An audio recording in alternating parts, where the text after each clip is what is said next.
All right, what's up, everybody? It's a new thing that I'm doing. I've been wanting to do it for a while because everybody knows I'm a huge Saints fan, and so I've been putting my analysis together, and I guess I finally got my head on straight enough to be able to do some of this Saints stuff. Just talk about it.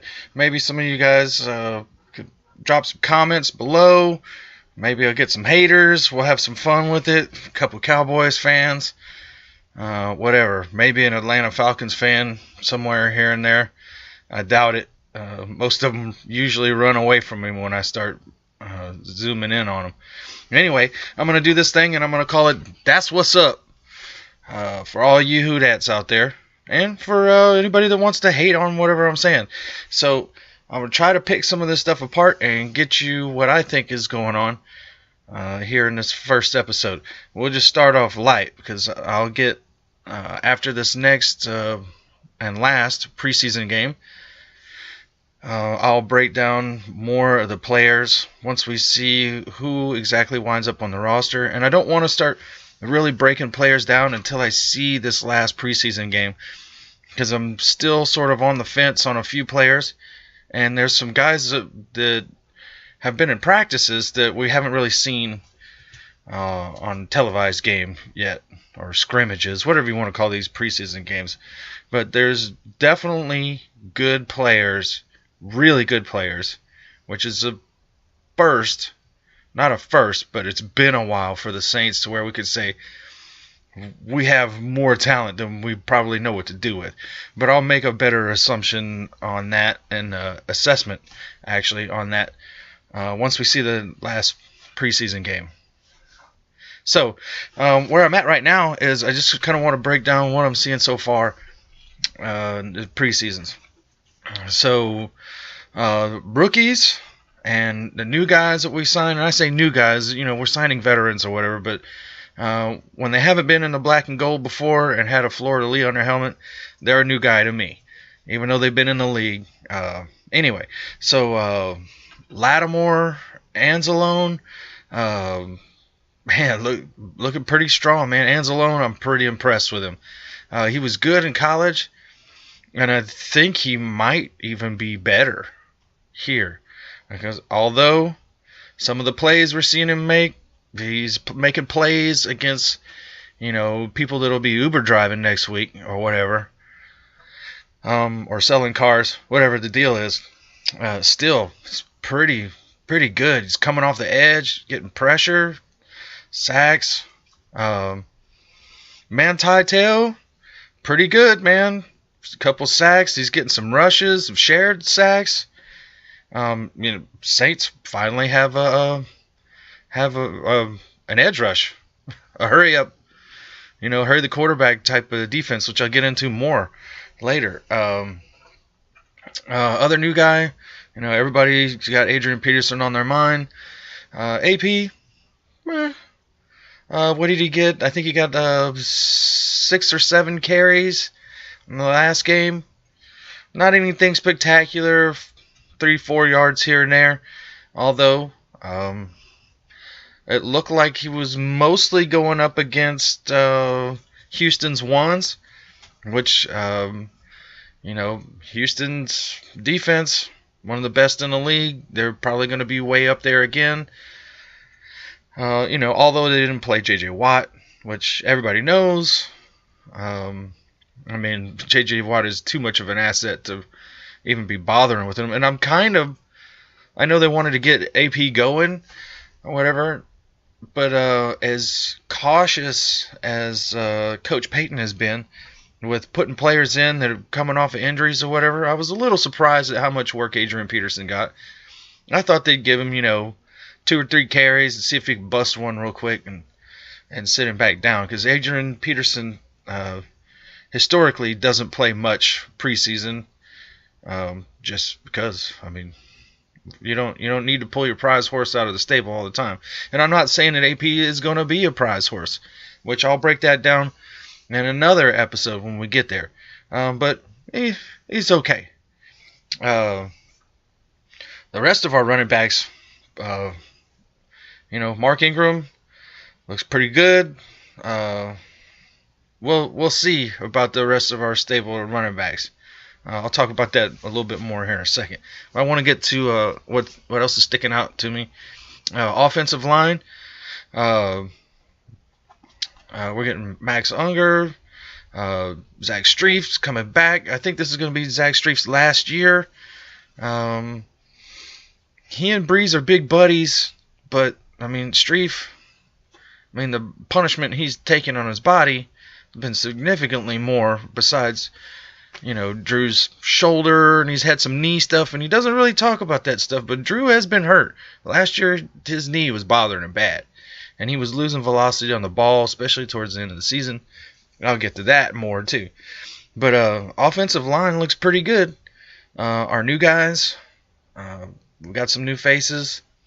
We'll see who sticks around. But so far, they're opening up holes. Nice running lanes, clear running lanes.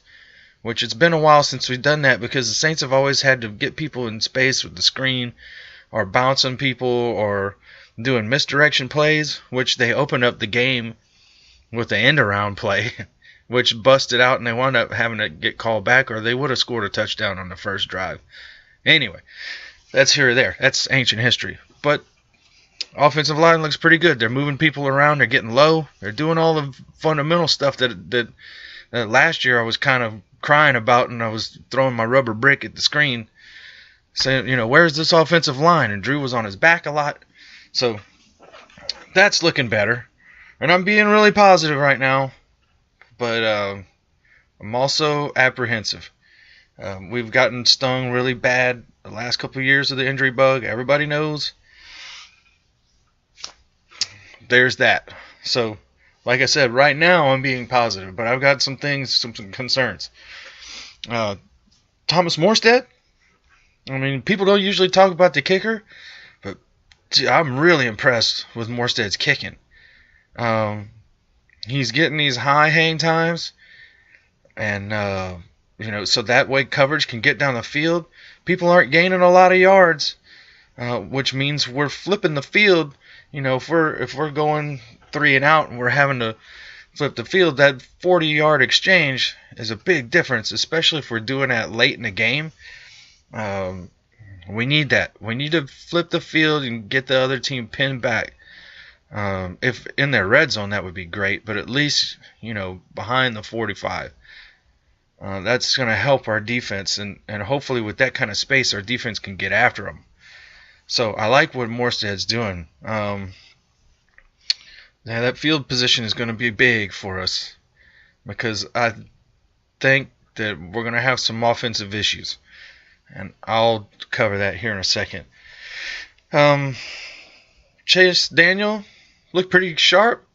He's even shorter than Drew, but he looks pretty good. He sat behind Drew for quite a few years. Now that he's back, I think he's throwing a better ball than he has in a long time.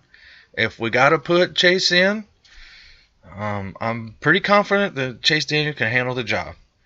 He looked real good. He's had a couple drives. Preseason, he took him down, scored points. Ball's coming out with decent velocity, sharp, nice tight spirals, things. He looks pretty decisive.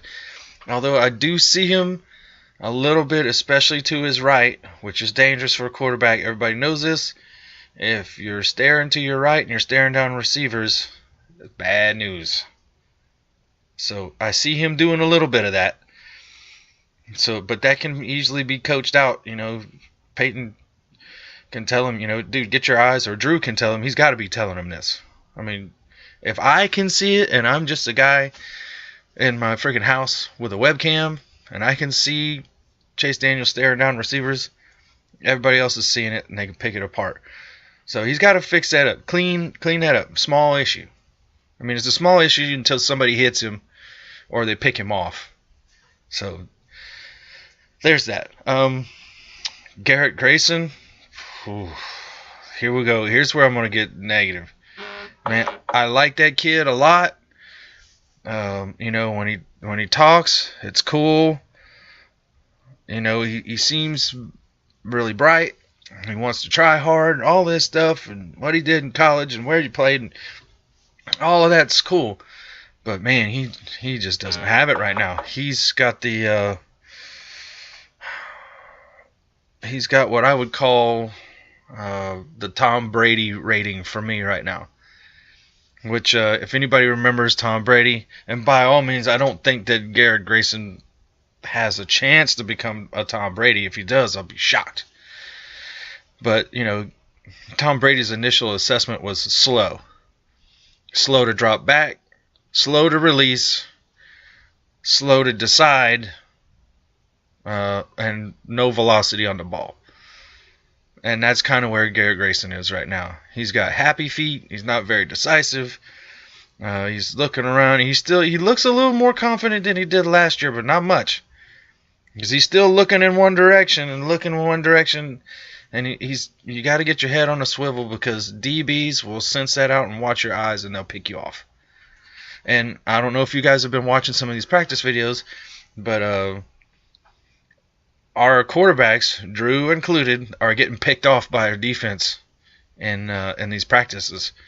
So you might want to pay attention to some of that and check that out because I'm a little concerned.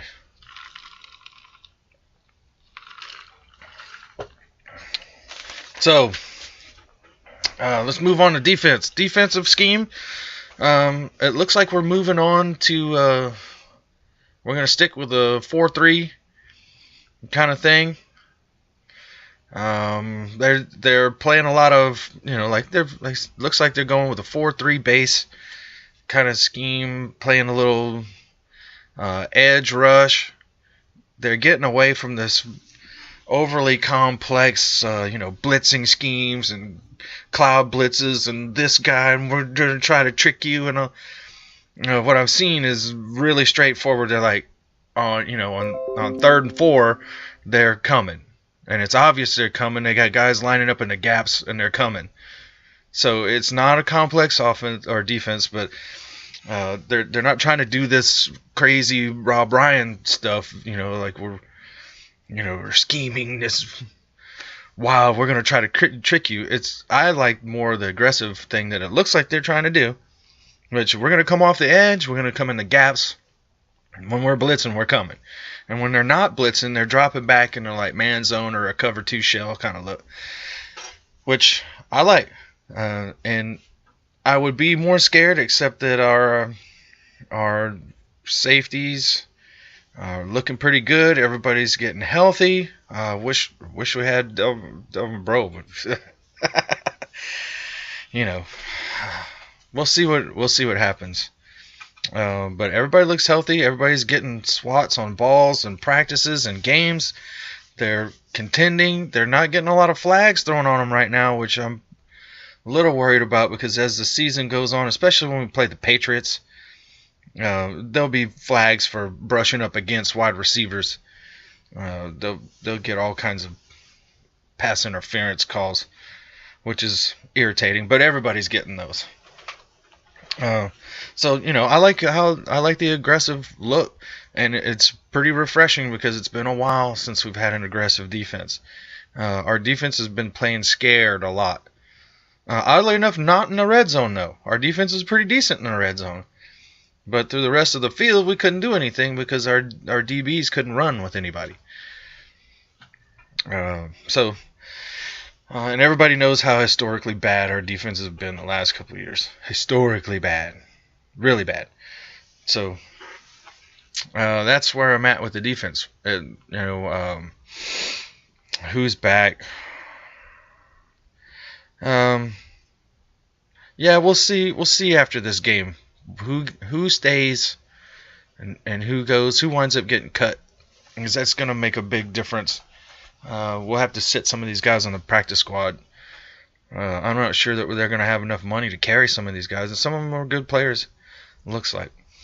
So, on to some of my concerns. The offense, Drew Brees, 9. We still love Drew Brees. We've got this. We hold him up to this level of we're calling him Breezes or whatever. My thing is, Drew still got to earn it. I mean, he's a first ballot Hall of Famer, all that stuff. But I got to see it from him. And I'm a little worried about him. The deep ball seems like it's there, and it seems like he's still got velocity on the ball, but he's missing guys. So I don't know if there's a communication problem. We got young guys running routes. But when you miss Mark Ingram to your left on a simple screen pass or a simple swing route, you're missing Mark Ingram. Somebody's got a problem. It's either Drew Brees' arm or Mark Ingram's feet. Because you shouldn't be missing somebody on a wide open swing pass like that. And then when Drew's going downfield and the ball winds up dropping 6 or 7 yards away from the wide receiver who's wide open, that's alarming. Because that's an interception, that's a pick six, that's trouble. I got to see Drew get a lot sharper, man. And it's uncharacteristic, so I don't know if he's having trouble, if the accuracy is just not there. It seems like he's got the strength, but maybe the accuracy is fading. I mean, it's kind of like Tiger Woods. You know, Tiger Woods could still hit the ball long. He just couldn't. He wasn't accurate anymore. He was starting to veer off, and he couldn't spank it quite like he used to be, not sharp. So maybe that's what's up with Drew. We're not going to see him until the first game up in Minnesota, so that'll be interesting. First game on the road. It's going to be a pretty good test. We'll see what's up. Offense has got to get going. I think the defense is going to hold us in some games this year. If they don't start getting like the 06, 09, 2012 offenses, we probably might be a playoff team, but we're not gonna survive through the playoffs. There's too much offense out there in the league. There's the Packers, obviously, and Carolina, Atlanta. We're gonna have to get through all of these teams. So we're going to have to score. We're still going to have to. I know everybody's like, we got defense. And we're still going to have to put up maybe 30 points a game to win. Average. That's my prediction. Anyway, so that's where I'm at for this first edition of That's What's Up. So for all you Who-Dats out there, give me a holler. Drop something down there in the comment box. Tell me what you think. And we can bounce back and forth and have some grins. Till the next episode, which I'll do right after the final preseason game. I'll evaluate players for you. Tell you what I think. Till then, we'll see you later. Who dat?